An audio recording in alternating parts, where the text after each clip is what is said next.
एक तरफ बुंदेलखंड भीषण गर्मी के कारण झुलस रहा है तो वहीं दूसरी तरफ पिछले 2 दिनों से छतरपुर का सियासी तापमान भी बढ़ गया है। आगामी विधानसभा चुनाव में टिकट की चाहत रखने वाले भाजपा के दो बड़े नेताओं पूर्व मंत्री ललिता यादव एवं पूर्व भाजपा जिला अध्यक्ष गुड्डू सिंह के बीच एक दूसरे को बयानों के जरिए परास्त करने की होड़ शुरू हो गई है।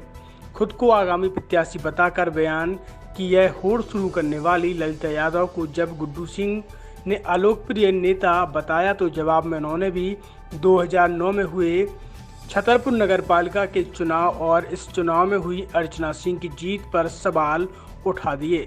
इस विवाद में अब कांग्रेस नेत्री कीर्ति विश्वकर्मा भी उतर आई हैं। उन्होंने भी एक बयान जारी कर कहा कि भाजपा की कलह से 2009 में उनके साथ हुई धोखाधड़ी उजागर हो गई। दोनों नेताओं के इस झगड़े में 2009 में कांग्रेस की नगरपालिका की प्रत्याशी रही कीर्ति विश्वकर्मा ने भी एंट्री मार दी है। उन्होंने कहा कि 2009 में जिस तरह से भाजपा ने चुनाव जीता था वह प्रशासनिक तानाशाही और भाजपा की गुंडागिर्दी के लिए याद किया जाता है। उन्होंने कहा कि पूर्व मंत्री और तत्कालीन भाजपा प्रत्याशी अर्चना सिंह के पति के बीच चल रही इस कलह के दौरान पूर्व मंत्री के मुंह से सच निकल आया है। उन्होंने कहा कि पूर्व मंत्री पार्टी से बंधी हैं, इसलिए खुलकर नहीं कह पा रही हैं। सच्चाई यही है कि मतगणना के दिन अधिकारियों ने मुझे धक्के देकर बाहर निकाल दिया था और अंदर भाजपा के नेताओं ने परिणाम बदल दिया था। मैं कई चौखटों पर अपना दर्द बताने गई लेकिन किसी ने भी नहीं सुनी। देर से ही सही 2009 की सच्चाई सबके सामने आ गई।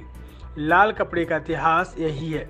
देखिए, हम सब जानते हैं कि एक कोटेशन कि सत्य परेशान हो सकता है, पराजित कभी नहीं होता, और ईश्वर के घर देर है अंधेर नहीं है। ये दोनों ही बातें आज सिद्ध होती हैं, क्योंकि 2009 का जो नगरपालिका इलेक्शन था वो जुडिशरी से भी हम लोग हार गए थे। वहाँ पे जीत दर्ज हुई थी, ये मुझको पता है, मेरे कांग्रेस पार्टी के लोगों को पता है, लेकिन हम उसको ना तो एडमिनिस्ट्रेशन के सामने सिद्ध कर पाए, ना हम उसको समाज में सिद्ध कर पाए।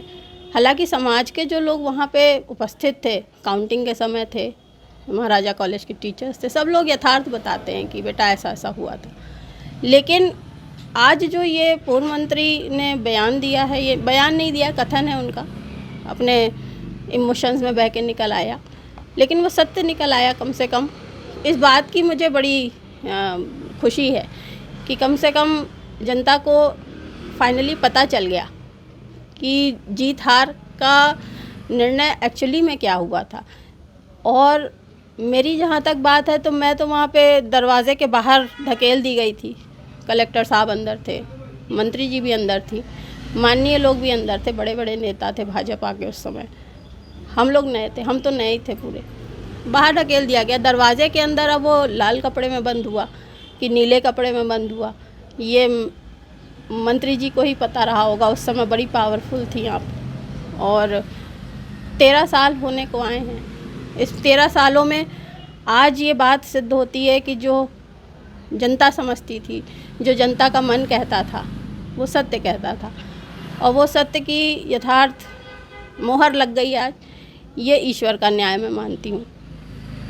बाकी अब दो गुटों की लड़ाई में इस तरह से ये चीज़ निकल के आएगी, ये तो मेरे लिए भी बड़ा अचानक से ही मैंने देखी ये खबर, और मुझे भी लगा कि ये आखिर क्या हुआ, क्योंकि जिस चीज़ को संगठन छुपाने की कोशिश करता है, राजनीतिक अपनी अपनी गाइडलाइंस होती हैं, राजनीतिक गलियारों के काले सच अलग होते हैं, आम जनता उससे परिचित नहीं होती है, लेकिन वो कहीं ना कहीं से सत्य देर से निकलता है, पर निकलता है, इस बात की मुझे खुशी है।